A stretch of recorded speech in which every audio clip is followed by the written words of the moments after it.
సనక సనందాది ఋషుల శాపంతో జయవిజయులు మొదటగా కృతయుగంలో కశ్యప మహర్షి దక్ష ప్రజాపతి కుమార్తె దితి దంపతులకు శ్రీ మహావిష్ణువును ద్వేషించే హిరణ్యాక్ష హిరణ్యకశ్యపులనే సోదరులుగా జన్మించారు.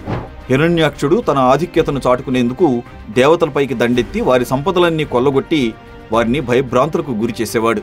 ఒకసారి తానే గొప్పవాడిననే గర్వంతో భూమిని చాపలా చుట్టి సముద్రంలోకి విసిరేశాడు.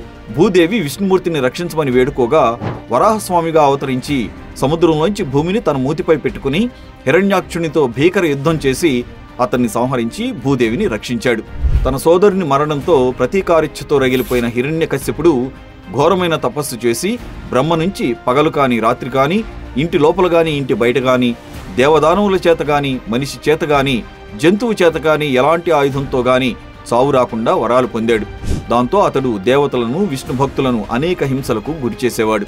హిరణ్యకశ్యపుడి కుమారుడు ప్రహ్లాదుడు. ఇతడు పరమ విష్ణు భక్తుడు. అందువల్ల హిరణ్యకశ్యపుడు తన కుమారునికి తన పరమశత్రువైన విష్ణు భక్తి నుంచి దూరం చేయడానికి అనేక రకాలుగా ప్రయత్నించసాగాడు. చివరికి ఏనుగులతో తొక్కించడం, విషసర్పాలతో కాటు వేయించడం, మండుతున్న అగ్నికేలల్లోకి తోసేయడం వంటి శిక్షలు విధించినా శ్రీమన్నారాయణ నామస్మరణతో ప్రహ్లాదుడు క్షేమంగా బ్రతికేవాడు. చివరకు ప్రహ్లాదునితో నీ భగవంతుడైన శ్రీహరి ఎక్కడ ఉన్నాడని కోపంగా అడగ్గా అతను విశ్వమంతటా శ్రీహరి నిండి ఉన్నాడని చెప్పాడు. కోపంతో రగిలిపోయిన హిరణ్యకశ్యపుడు ఒక స్తంభాన్ని చూపి ఈ స్తంభంలో శ్రీహరి ఉన్నాడా అని ప్రశ్నించగా ఎక్కడ వెతికినా అక్కడ నా స్వామి శ్రీహరి ఉంటాడని ప్రహ్లాదుడు సమాధానం ఇవ్వడంతో హిరణ్యకశ్యపుడు తన గదతో స్తంభాన్ని బద్దలు కొట్టగా అందులో నుంచి ఉగ్ర నరసింహస్వామి అవతారంలో వచ్చి తన మోకాళ్లపై హిరణ్యకశ్యపుడిని పడుకోబెట్టి పదునైన గోళ్లతో కడుపులోని పేగుల్ని తీసి రాక్షస సంహారం చేశాడు.